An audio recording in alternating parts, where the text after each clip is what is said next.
Now, in the build-up to the 2023 general election, some Nigerian political actors made a point of visiting the London-based policy think tank Chatham House, ostensibly to share their beliefs, convictions, plans and programs for the impending election.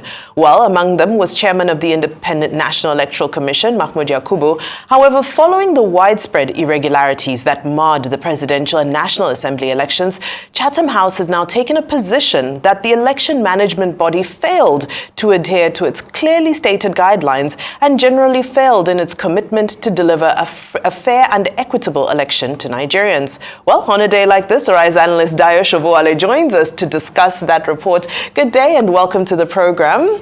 A pleasure to be here. Now, I love the scene that was set by that introduction, because ultimately it says we went to these international organizations seeking their approval or their green tick for the work we seek to do. So by inviting them, we've now given them the legitimacy and the authority to criticize our processes. What are your thoughts on us bringing international bodies into our processes and then later kicking back that the international community is being biased towards us? I think the root cause of that is inferiority complex. You look at the Nigerian election, the INEC chairman himself went uninvited to give all the promises in the world that will live up to the standards they have imposed on him. But has he lived up to that standard? Has Chatham House said anything that it should not say? Chatham has said the correct thing. But like I said, it's inferiority complex and colonial mentality, a combination of both that makes Nigerian leaders go cap in hand, seeking recognition and acceptability from foreign bodies. When indeed, if they are stayed at home to put their house in order, they will not need to seek such approbation or approval of whatever they are doing. Chatham House, long even before the election, knew that technology alone would not ensure transparency and clean elections.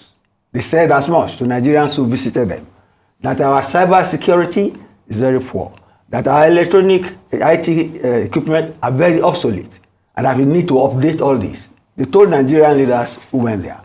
But what are Nigerian leaders looking for in a place like Chatham House? We have Nigerian Institute of International Affairs here. I'm sure it has better facilities to access what's on the ground, even on ground of proximity. You get me? To access what is on the ground, rather than flying across nations to places who are responsible in the first instance for the mess we are in. Because Colonial Britain created Nigeria in 1914, and Nigeria has not fitted well the way they wanted it. And now we got independence. Instead of keeping our house in order, we go cap our begging, looking for approval and approbation for our former colonial masters. That's something very wrong with that, intellectually and politically.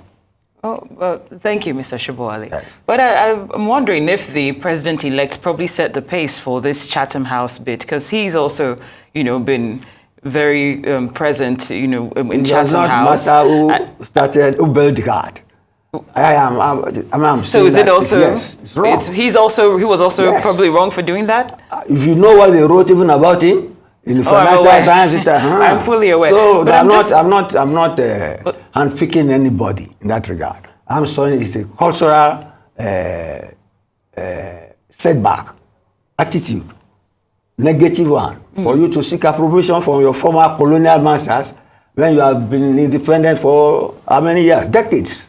But I'm also wondering, Ms. Sobowale, based on this seeking Chatham House's input, could it be based on things not going, or people not getting the response that they would like to see from the country, within the country, with how this whole INEC situation and the allegations leveled against the electoral body is played out? Perhaps they think another voice from an international community or Chatham House would probably put more pressure on INEC to do what needs to be done. When INEC itself went there and give them a bill of health and did not perform to that bill of health, what else do you expect Chatham House to say?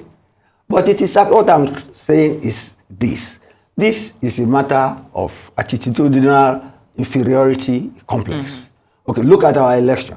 Look at the professors, vice chancellors involved. They are better qualified, better traveled than those who are in Chatham House. Some of them will be messengers in their offices. They conducted this election, and now Chatham House is postulating over it. It's the case of the what do you call it now?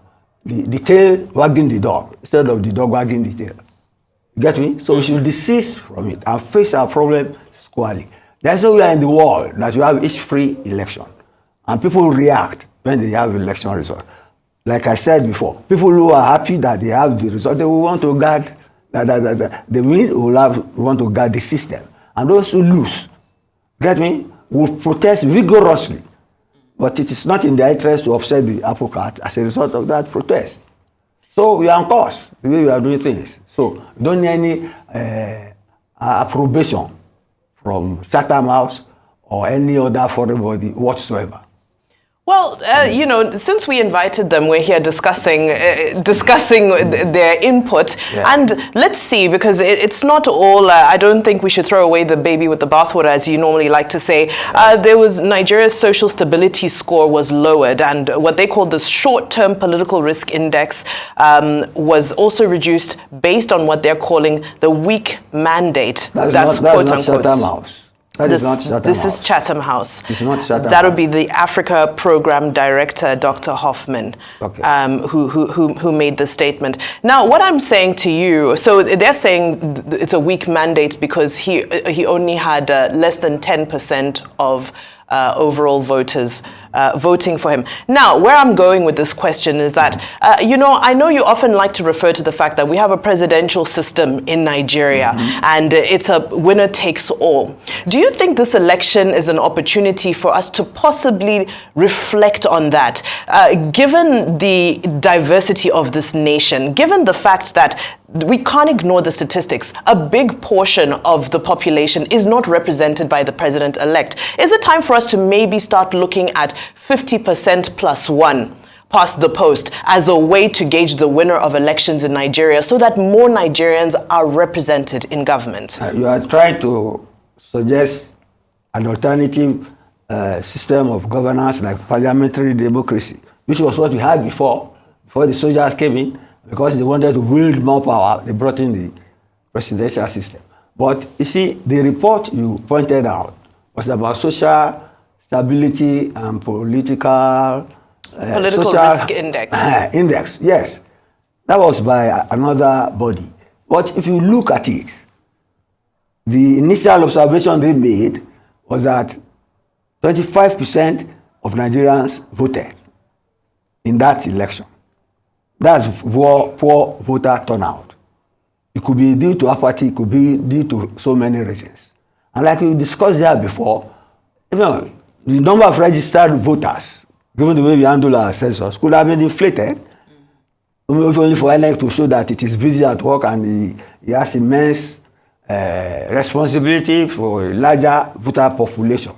But then, the reality is that 25% voted. In any ideal situation, so 25% cannot, what of the remaining 75%? There is not much legitimacy in that sort of arrangement. But look back at our elections, it has always been like that. And people will tell you that nowhere in the world do you have 50% of voters turning out. If you look really around too, for several reasons, voters can decide to ignore the political system, and political institutions, and never want to go near voting, any voting apparatus for various reasons. Some people even don't even like politics anyway. I'm sure, but we definitely like having you here, and we appreciate your analysis. Horizon News analyst, Mr. Dayo Sobowale, it's been a pleasure. Thank you so much. My pleasure.